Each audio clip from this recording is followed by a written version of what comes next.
Gracias, señor presidente. No puedo agradecer la comparecencia de la señora ministra, como es tradicional en la comisión, porque sería de agradecer una comparecencia en tiempo y forma. No es de agradecer que tenga que venir aquí prácticamente a rastras. Es decir, que si seguimos a este ritmo durante esta legislatura, y ustedes terminan esta legislatura, habrá pasado por esta comisión 3 veces, no 4, porque quizás se le adelanten las elecciones. Y, desde luego, esa no es una fórmula de control parlamentario. Yo quiero recordarle a la señora ministra que su legitimidad es de origen y es de ejercicio.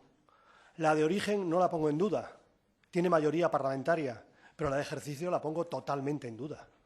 Usted no ha querido venir, usted no quiere oír al Parlamento, usted le tiene miedo al Parlamento, en pocas palabras. Hoy ha llamado a rebato, y aquí estamos, con todo su aparato, pero hoy, en vez de responder a las peticiones de comparecencia, se ha dedicado a la estrategia del calamar, que es lanzar un gran chorro de tinta y no hablar de lo que le corresponde. Me recordaba al exgobernador del Banco de España, que hablaba de todo lo que no era de su competencia y de su competencia no hablaba. Bueno, pues hoy ha hecho algo parecido. Ha hablado de la herencia recibida, ha hablado de empleo, de pensiones, pero del año que usted ha gestionado, de este año negro de la sanidad española, ¿qué nos ha dicho? De este año negro de los servicios sociales y de las políticas de consumo, nada, señora ministra. Y a eso venía usted, ya que ha pasado un año, por lo menos dar cuenta, evaluar este año. Pues prácticamente nada en esa materia. Yo querría, como tenemos poco tiempo, hacer referencia a alguna de sus valoraciones, ¿no? La primera de ellas, que usted hace de manera recurrente y que parece que ya es marca de la casa de su gobierno, es: llegamos a punto del desastre, hemos salvado la situación y, por tanto, no queremos aplausos, pero al menos, bueno, pues que se nos tenga en cuenta. Bueno, señora ministra, no es cierto que nuestro sistema sanitario no sea sostenible. Todos los sistemas sanitarios europeos arrastran un problema de subfinanciación. Puede usted verlo recientemente en Alemania o en Inglaterra. Subfinanciación. Por tanto, no somos diferentes de otros sistemas sanitarios europeos. Lo único que pasa es que nosotros tenemos mejores resultados con menos gasto. Pero parece ser que a la ministra eso no le importa. Hay que tirar piedras contra el sistema sanitario porque lo que se pretende es cambiar el sistema sanitario.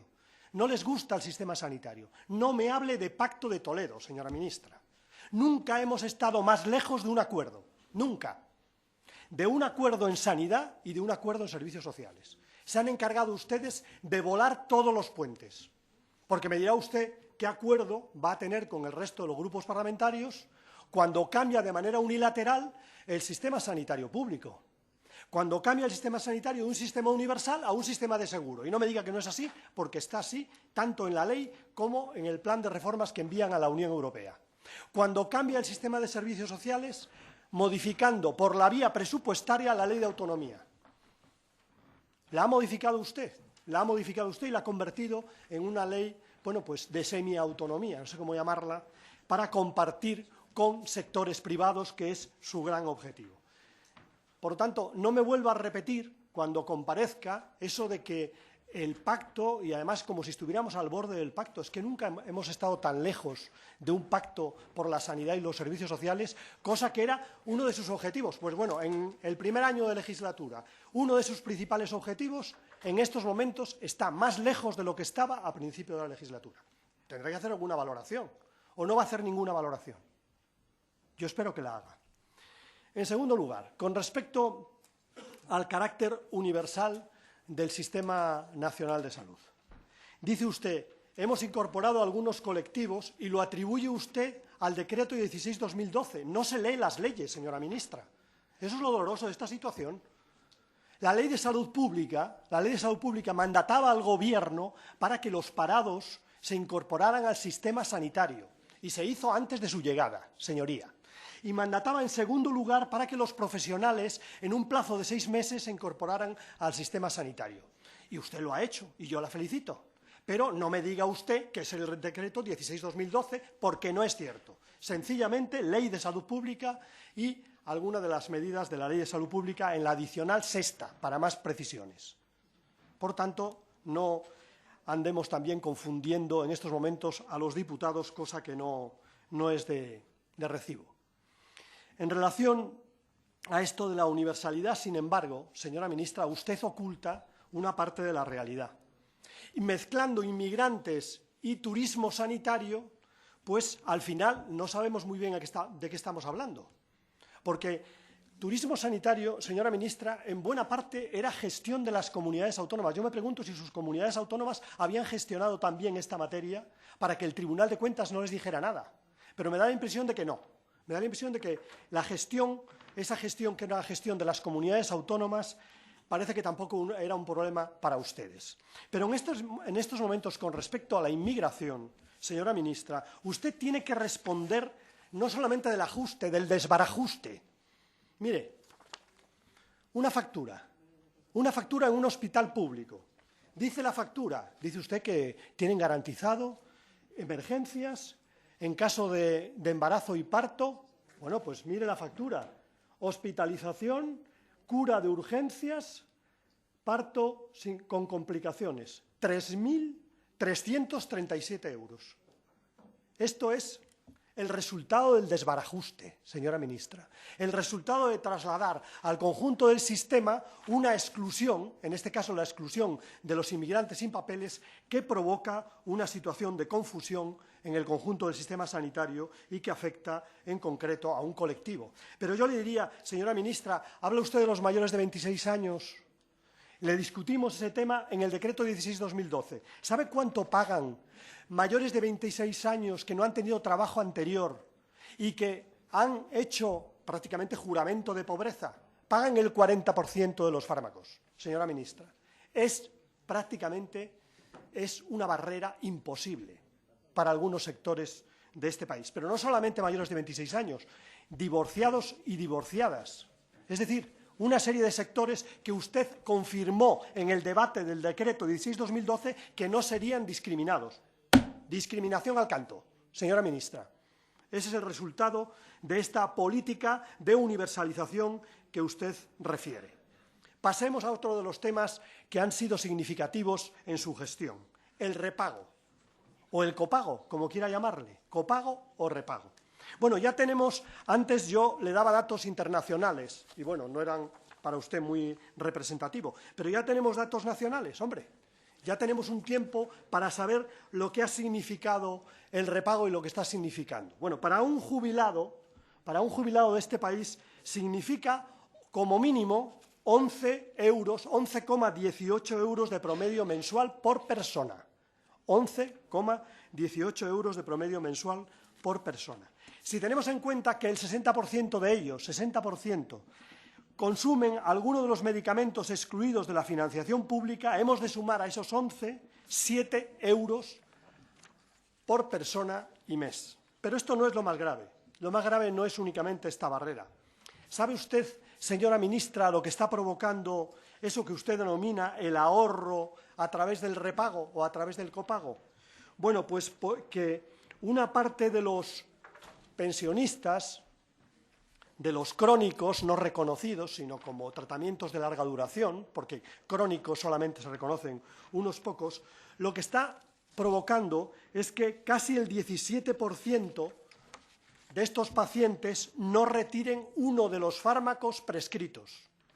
Pero si atenemos a la renta, si lo vemos en función de la renta, por debajo de 400 euros, el 28% de los pacientes, aquellos pacientes que cobran menos de 400 euros, el 28% de los pacientes no retiran uno de los fármacos y alguno de ellos fundamentales para el tratamiento. ¿Con ello qué se cumple? Pues los datos internacionales y los datos de la Organización Mundial de la Salud, que ustedes a corto plazo iban a ahorrar, pero que a medio y largo plazo iban a provocar dificultades de salud añadidas y, por tanto, un mayor gasto sanitario.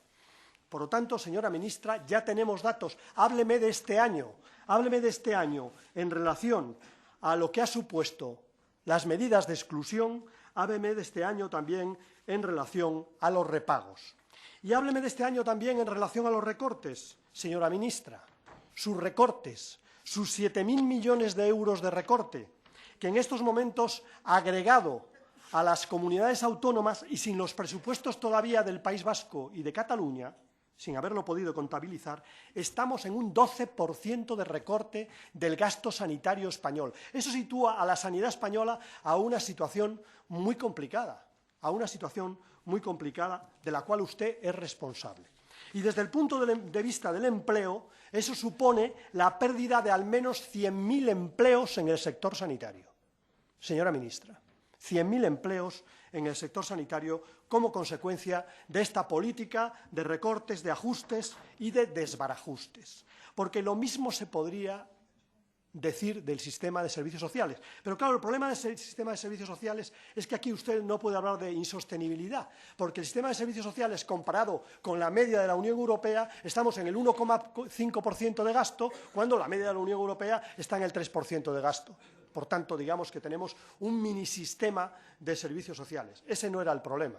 El problema es que usted le ha aplicado el recorte al sistema de servicios sociales y, a pesar de que teníamos un sistema de mínimos, en estos momentos estamos bajo mínimos. Bajo mínimos en atención a la dependencia, como se ha dicho aquí. Bajo mínimos en plan concertado, que ustedes quieren eliminar. Bajo mínimos también, señora ministra, en relación a la atención a situaciones de emergencia. Señora ministra, habla usted de lucha contra la pobreza y se ha cargado la mayor parte de los presupuestos destinados a la última ratio contra la pobreza. Señora ministra, es que creo que es muy poco presentable.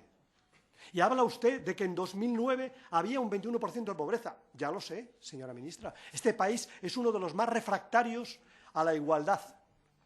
Pero entre 2009 y 2013 ha aumentado 3 puntos. La diferencia entre ricos y pobres, y también ha aumentado la pobreza. Señora ministra, por lo tanto, de algo usted se tiene que responsabilizar. No intente continuamente la estrategia del calamar echando la culpa siempre al empedrado. Una parte es la culpa del gobierno anterior, otra parte es la culpa de los profesionales y otra la de los usuarios que parece que viven en los mundos de Yupi y solamente quieren gastar, gastar y gastar. Bien, señora ministra. Pero lo peor de todo esto no es que usted haya dirigido una oficina de recaudación del Ministerio de Hacienda, porque no ha dirigido un Ministerio de Sanidad. Es que ha dirigido también un departamento de desmantelamiento del sistema sanitario público. Bien a través de la involución en el modelo sanitario, para que en Alemania les digan qué bien lo hacen los españoles, que cada vez se parecen más a nosotros, pero lo que no dicen es que el sistema alemán es peor que el nuestro. ¿Por qué tenemos que copiar lo que funciona peor, señorías? Copien ustedes lo que funciona mejor del sistema alemán, no copien lo que funciona peor. Pero, por otra parte, señora ministra, en relación a lo que podría ser el liderazgo del sistema sanitario, es que deja muchísimo que desear. Ha pasado de todo en el sistema sanitario en estos últimos meses. Y el Ministerio, salvo en el tema del euro por receta y prácticamente en el último minuto, salvo en ese tema, en los demás, mirando al cielo y silbando, señora ministra, porque en estos momentos estamos ante un verdadero asalto al sistema sanitario público en base a intereses privados del sistema financiero y además con evidentes conflictos de interés, pues la señora ministra, la alta inspección del Estado, la abogacía del Estado no quiere saber nada de este tema y la garantía de los principios básicos del Sistema Nacional de Salud pues no se cumplen por parte del Ministerio de Sanidad. Señora ministra, en definitiva, un año negro para el sistema sanitario, un año en que usted ha convertido el ajuste en un desbarajuste y un año en que hemos terminado no en el desbarajuste, hemos terminado en la deslegitimidad. Señora ministra, me refiero al Génesis. Tiene usted la marca de Caín. La marca de Caín significaba que nadie podía ir contra Caín porque corría el peligro de provocar la ira de Dios. En este caso, nadie podría pedirle a usted la dimisión porque ya tiene usted al señor Rajoy que la respalda. Pues bien, yo por razones sanitarias, fundamentalmente sanitarias, pero también por razones políticas, usted no debió aceptar nunca este ministerio. no estaba en condiciones. Usted no debía mantenerse en este ministerio, no está en condiciones. Y, en tercer lugar, usted ha nombrado en este ministerio cargos que están en evidente conflicto de interés, avergonzando al sistema político y al sistema sanitario. Yo creo que por estas razones, señora ministra, usted no debe continuar en el ministerio, no debe continuar por el bien de la sanidad pública española, por el bien, en mi opinión, del Gobierno y por su bien, porque la marca de Caín la acompañará a todas partes. Usted no será la ministra de Sanidad, ya no lo es. Únicamente se trata de saber cuándo van a coincidir principios y realidad.